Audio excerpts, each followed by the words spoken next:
Welcome back to Negative Cutters, the movie trailer review podcast. I'm your host, John Beck, and I'd like to welcome back our guest, Mark Turpin, a.k.a. Terpster. Yay! 3 times in a row, assuming these are all in a row. Yeah, they are. Yay! Go me! Yay! Yay! We are looking at the trailer for Life of Pi today, so hopefully you've watched that at the head of the show. And let's break this down.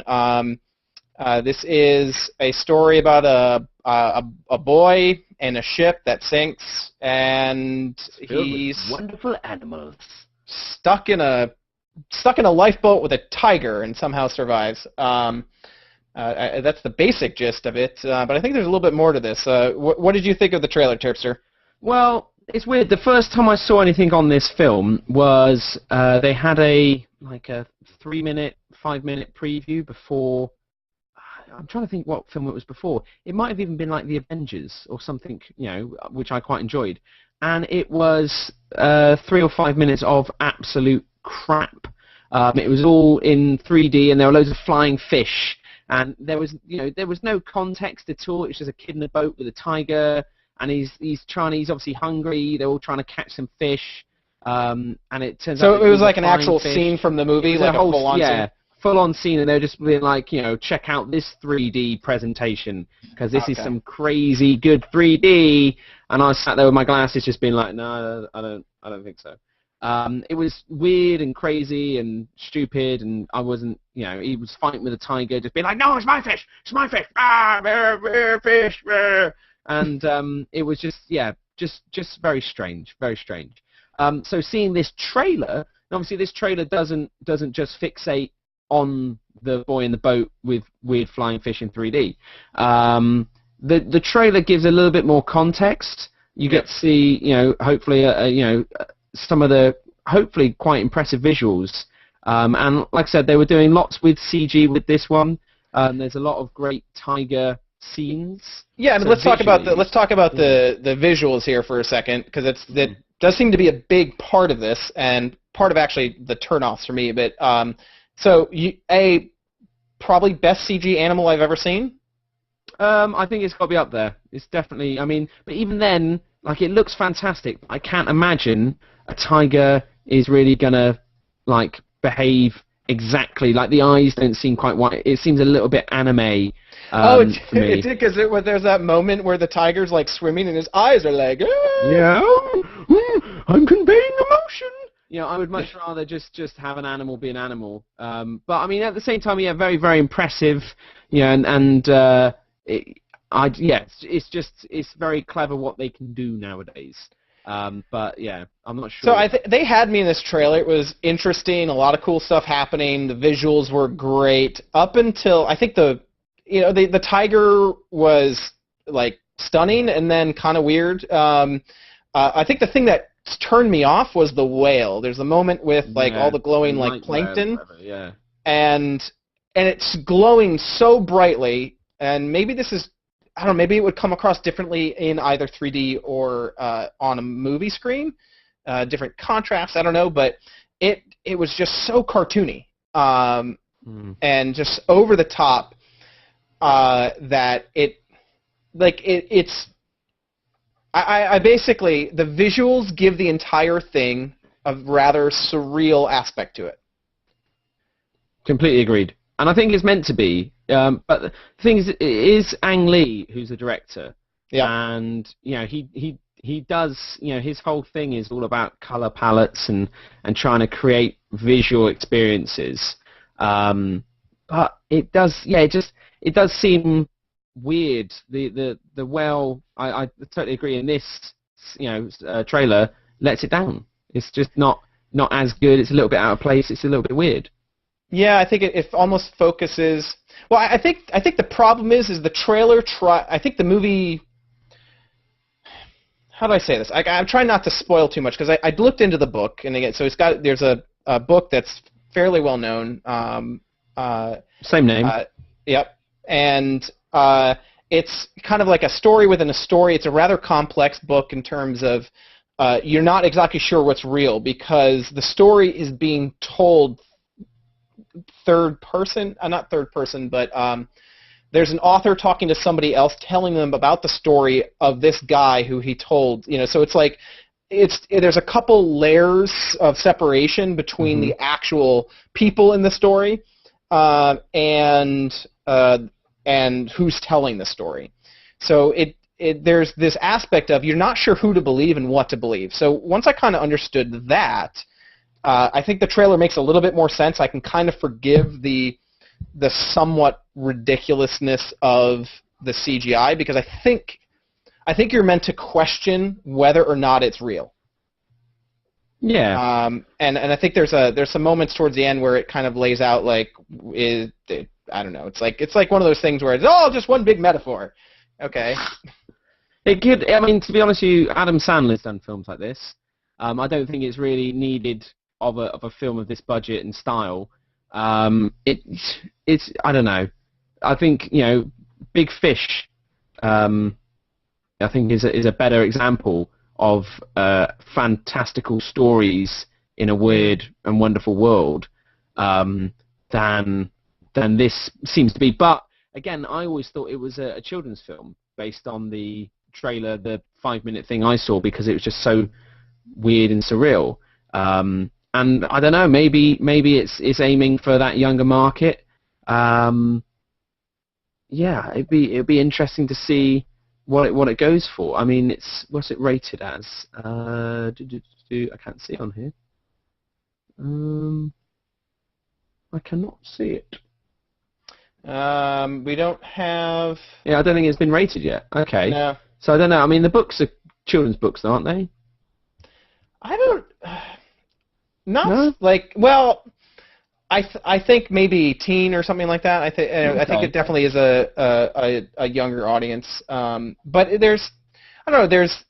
I talked about finding all the videos when we were looking at the trailer for Cloud Atlas and all the librarians.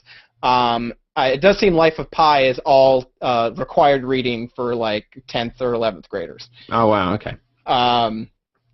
But I feel like what I'm getting out of the information I am gleaning about the book itself and from the visualization of it in the trailer is that there is some sort of big metaphor that this is talking about, and it kind of there's some religious aspects to it. The boy is actually of 3 religions. And so there's some, I think it's, again, going with Ang Lee, there's some spirituality to it, and there's some, a little sort of like deep emotion and, the animalistic side of people. But I gotta say, it's taking me way too much to come to those conclusions. I don't know. I mean, the release date they're giving for the UK is 21st of December. So, we've got the 21st of November. Yeah, so for me, it would have to be a Christmas movie. And I don't know, like you're competing with some better stuff that time of year normally. So I don't think personally. All right, so here's the thing. I think I should actually warn people about. This is not and it does present itself way. The book apparently not uplifting. It's rather sad. Yeah. Oh wow. Okay. There's talk of this is like Lord of the Flies, Castaway, like it's survival. It actually deals with surviving on a boat and how he survived. Does he eat the tiger? I don't think that he eats the tiger, but I don't know if the tiger's actually real. I think there's mention of him eating tiger feces. Oh, lovely. I guess the tiger eats all the you don't really see it in this, but I guess there's other animals. At least in the book, there's other animals on the boat, and the tiger eats all of them. Right. Nice. So dark. I think it definitely is. Let's put it this way: the source material is much darker than this trailer leads us to believe. So I don't know. Yeah. Well. We will see. We will see. So let's look at what the trolls have to say. So my favourite one on IMDb of all places is someone started a topic just saying, guessing Andy Serkis plays the tiger. And the follow up to that was yep, and Gary Oldman plays the boat. So I quite enjoy that. So that's nice. YouTube's up to its normal brilliance. It's just it's I don't know. There's some fun ones here. All right, let's see.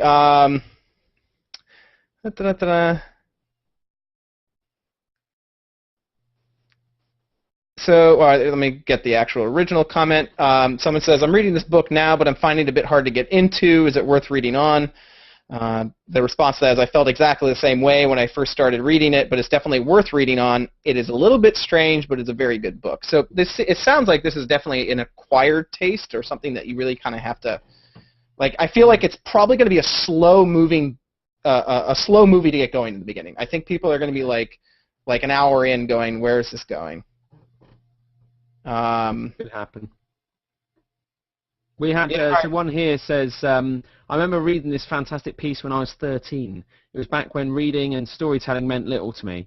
The book changed my life. Reading as well as writing are now two things I cannot imagine being without. This film looks like it can do the same. I don't know really where they got that from. And Claw123 says, Oscar for Best Picture. You heard it here first. So this is definitely aiming for the Oscars. Like this, I think this is one of those like they're trying to hit the right chords, and I think they're also getting it in just in time for it. Well, not like just in the nick of time, but November is kind of, you're starting to see the holiday movies come out. I think this is going to be up there if it's as good as they think it is. But maybe kind of.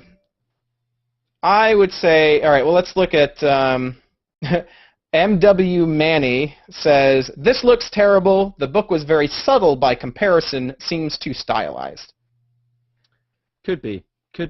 I'm just trying to find one that isn't making the pie joke. Everyone's making the, 3.14 blah, blah, blah joke. It's like, okay. A mythical tale of finding hope looks interesting. So I don't know. I'm not sure I don't feel like these guys are really not liking it. It seems like all the people commenting are quite enjoying this. They're either enjoying it or they're seeing that it's not, like, the other side is that they're not representing what the book was. So here's Kraken X says, the trailer seems to suggest that they've removed all the religious content of the book of the novel. I sure hope that isn't the case, and I'm not even religious. So they definitely don't hit that note, as we mentioned. I don't. That doesn't mean that it's not in there. I would be surprised, especially being an Ang Lee film, if it's not in there. I mean, yeah, most of the comments I'm reading are just spoilers now. Yeah. So yeah, maybe if you want to watch the film, stay away from the YouTube comments and don't read the book. But yeah, it seems like people are mixed. They're mixed up. Kraken X again follows up with, the trailer has a strong emphasis on visuals and action. Wikipedia describes it as a 3D adventure film. Knowing how Hollywood operates, it's not hard to imagine that they decide to turn this story into a blockbuster and strip it of any of its heavier symbolism and religious overtones. That would be too controversial for a mainstream film. But yeah, maybe I'm being too cynical.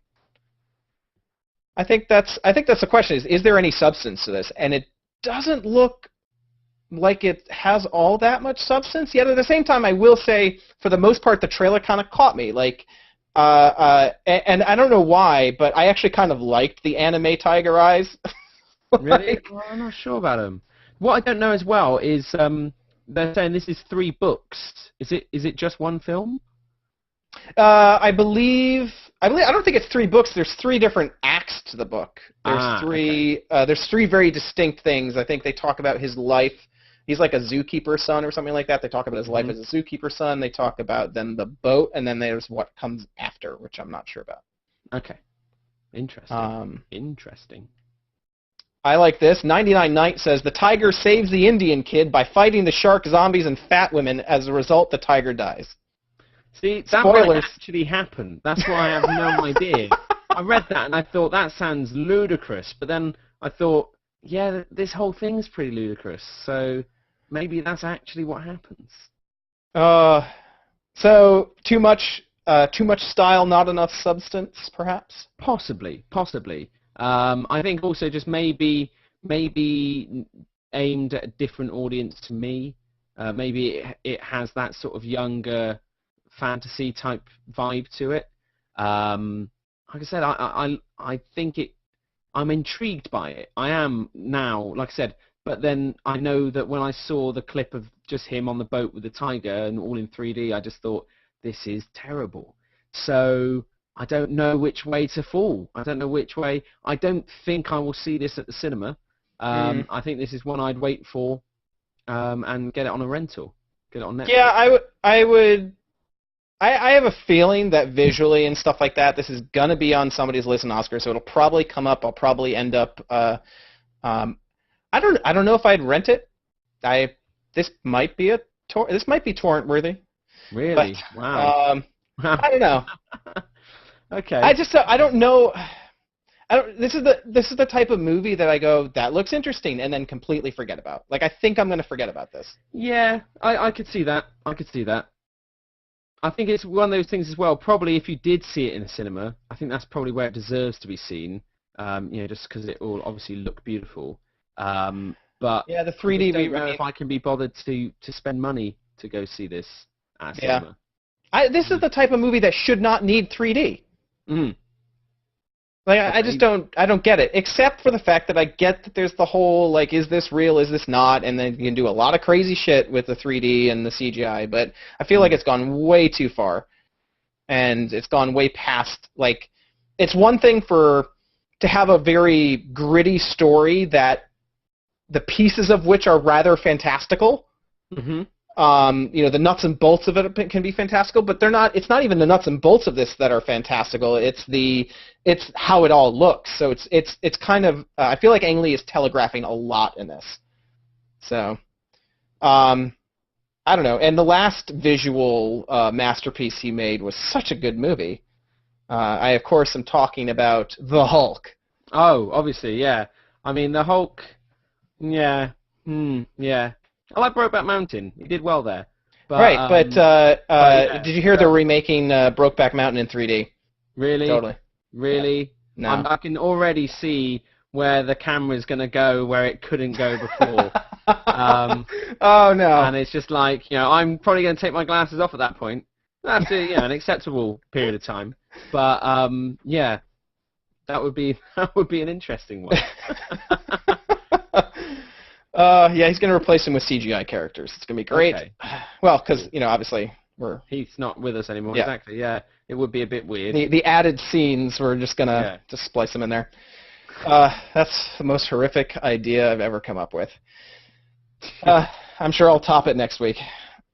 Okay. All right. Well, that's going to do it for us on Life of Pi. If you don't think this is too over the top and you'd like to see it, of course, leave some comments. Check out the YouTube channel and maybe go see this on November 21st if you're in the United States. And was it December 21st in the UK? December 21st in the UK. Yeah. We're not in a rush. We're happy to wait. Yeah, we're good. All right, that'll do it for us. I am John Beck. You can find me online at Copperdome on Twitter. And Terpster, why don't you let everybody know how they can keep in touch with you? Yeah, you can follow me on Twitter as well. I'm the_T. Or you can go to about.me/the_T, where you'll see all of my podcasts linked on there. All right. Well, thank you for joining us. We'll look forward to having you back on the show sometime soon. Yeah, definitely. And have a great day, everybody. Good night. Bye-bye.